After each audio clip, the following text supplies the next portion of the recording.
Bonjour à tous, alors aujourd'hui une petite vidéo sur un Gundam, ou plus particulièrement un Gundam SD. Donc ce sont des Gundam SD, ça veut dire super difformes. Donc c'est des Gundam dont les proportions ont été modifiées pour lui donner un air plus ou moins mignon, on va dire. Voilà, d'ailleurs je vous en avais déjà présenté plusieurs, puisque personnellement j'ai fait le RX78-2 en SD et j'ai fait également un Strike Gundam, je crois. Enfin, je vous mets les liens en haut là. D'un autre côté, mon fils également a fait deux autres Gundam, puisqu'il a fait le Gundam Unicorn en SD. Ça, c'est même un peu particulier parce que c'est le premier Gundam qu'il a fait à Tours il y a plusieurs années sur un atelier d'initiation organisé par l'association Enigator. C'est également cette année-là et même ce jour-là que j'ai rencontré pour de vrai. Alors est-ce que c'est un jour de chance ou est-ce que ça a été le début d'une malédiction? Mais enfin bref, c'est là que j'ai fait la connaissance de l'ami JR Ratatars. Coucou JR. Et il a fait également un Gundam Wing. Donc lui par contre, si moi j'ai tout repeint, lui il avait donc fait ça basiquement avec les stickers, sans panel line, sans rien. Ce kit-là, donc pourquoi je parle de ça, c'est parce que ce kit-là lui appartient, il n'est pas à moi, c'est donc un kit SD que je lui avais offert à sa demande il y a moultes années, je pense que ça doit remonter au moins à 4 ans.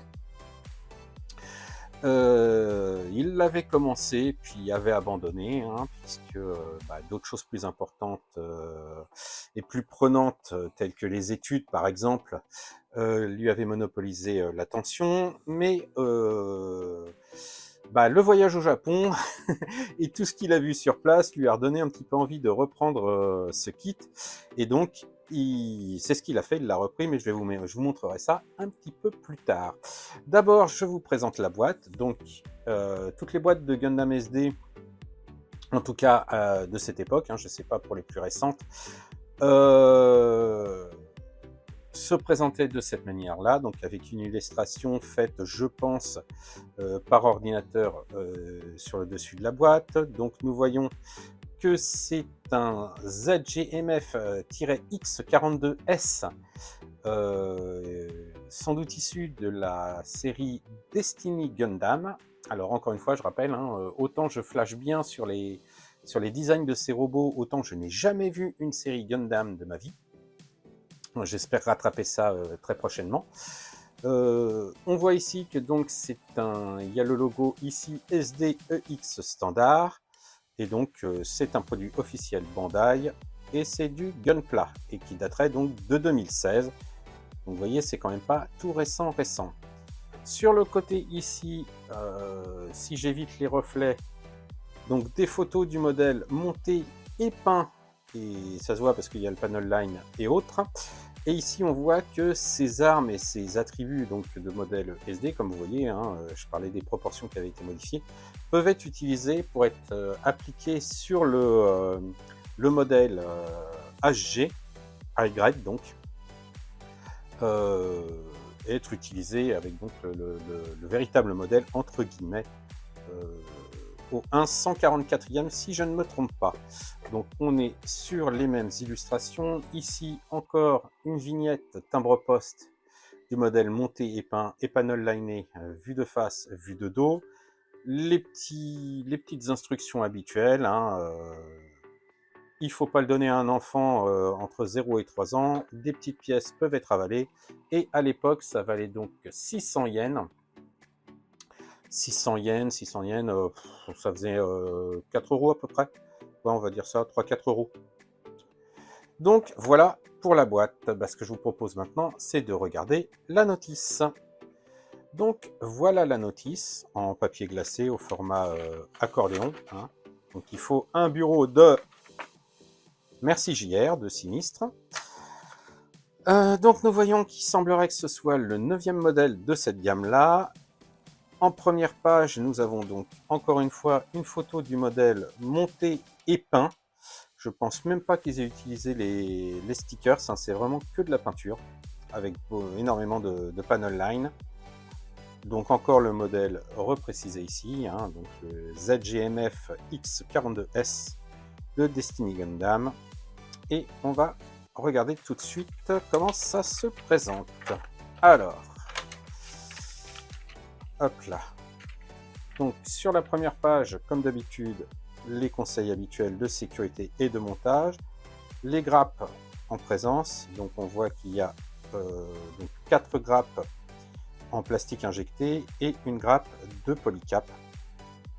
La petite astuce, c'est que chez Bandai, très souvent, je crois même que c'est la même chose chez Asagawa, les grappes de polycap sont notées PC, alors que les grappes classiques sont des lettres de l'alphabet A, B, C, D, de manière plus classique. Ici, les petits conseils pour identifier la pièce. Donc là, on vous dit que le B1, ça correspond donc à la grappe B pièce 1. Voilà, c'est assez logique. On vous indique également que suivant les indications, nous avons les numéros d'autocollants sur la planche qui sont livrés avec. Je vous montrerai ça tout à l'heure. Et on vous explique aussi qu'on peut détacher les pièces sans avoir besoin de les couper, juste en les retirant facilement. Mais prendre quand même prudemment les pièces. Concernant le montage, bon, c'est un SD, donc ça va pas être très compliqué. On a le masque sur lequel on aura déjà appliqué des stickers, la face avant, la face arrière du casque, les antennes ou V-fin, si je ne me trompe pas, encore une fois, je ne suis pas un spécialiste. La partie rouge au centre, c'est un stickers également, donc en plusieurs parties à plier, donc je pense que ça demande beaucoup de minutie. Ensuite, le torse, on met des polycaps de chaque côté, on ferme avec la partie arrière, on rajoute les stickers et les polycaps sur le dessus, le dessous. Ensuite, on attaque. Alors, je vous disais bêtises, ça n'a pas l'air d'être le torse. Si, c'est le torse. Oui, non, c'est moi qui me trompe, c'est le torse, hein, sauf que là, il est en vue de plongée, là, il est en contre-plongée, c'est pour ça. Et donc, on applique encore des stickers sur le dessous, le dessus. Oui, c'est ça. Encore des stickers, encore en dessous.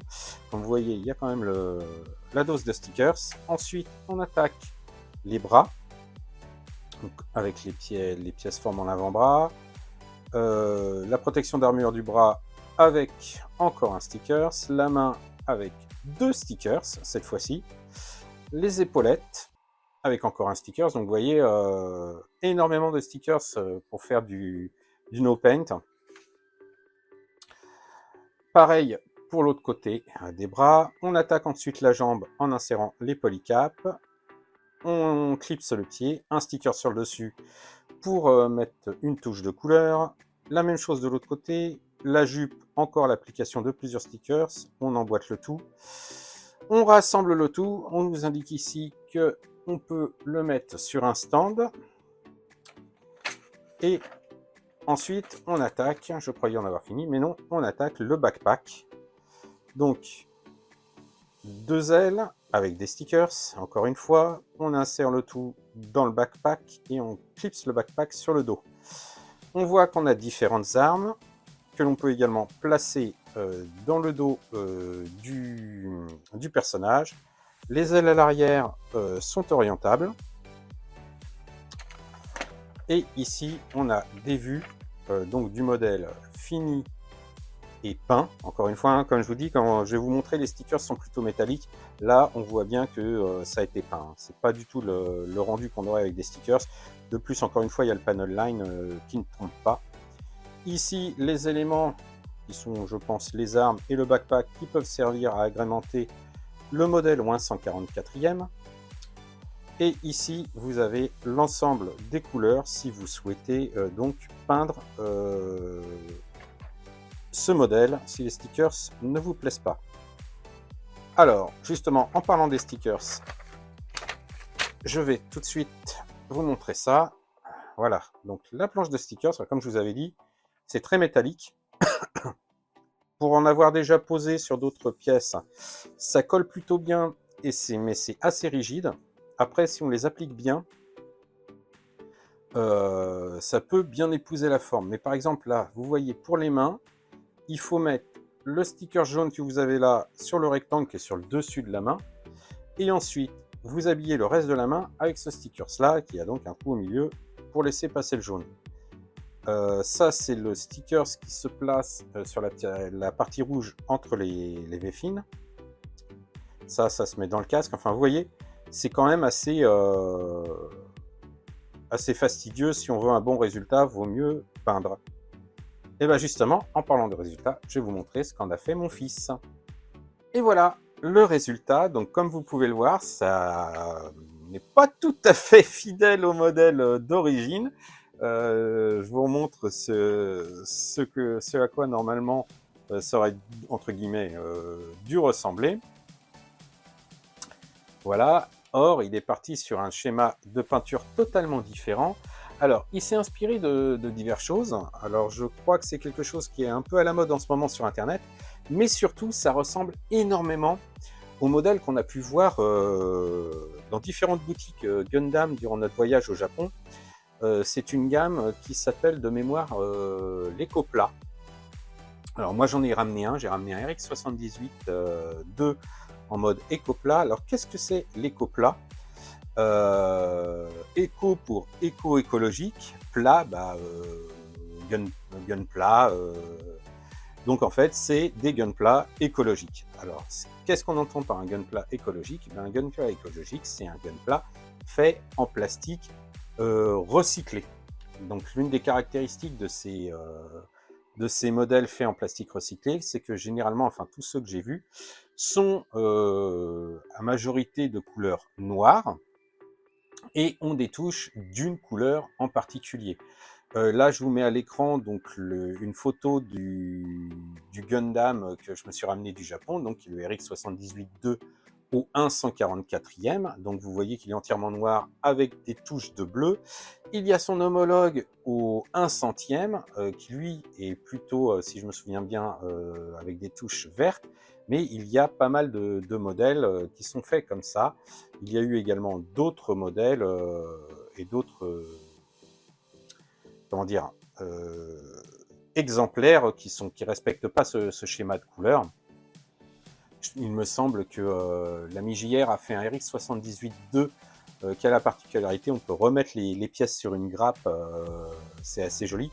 Alors je l'ai pas vu au Japon celui-là, enfin si je l'ai vu, mais il était plus dispo, il y avait plus que les à-coups dans la même gamme. Enfin bref, a priori c'est une horreur à travailler comme plastique, je vous en dirai un petit peu plus après, mais là je m'éloigne du sujet. Revenons donc à la gamme de couleurs choisie par mon fils. Donc il s'est inspiré de cette gamme là. Donc il est parti sur un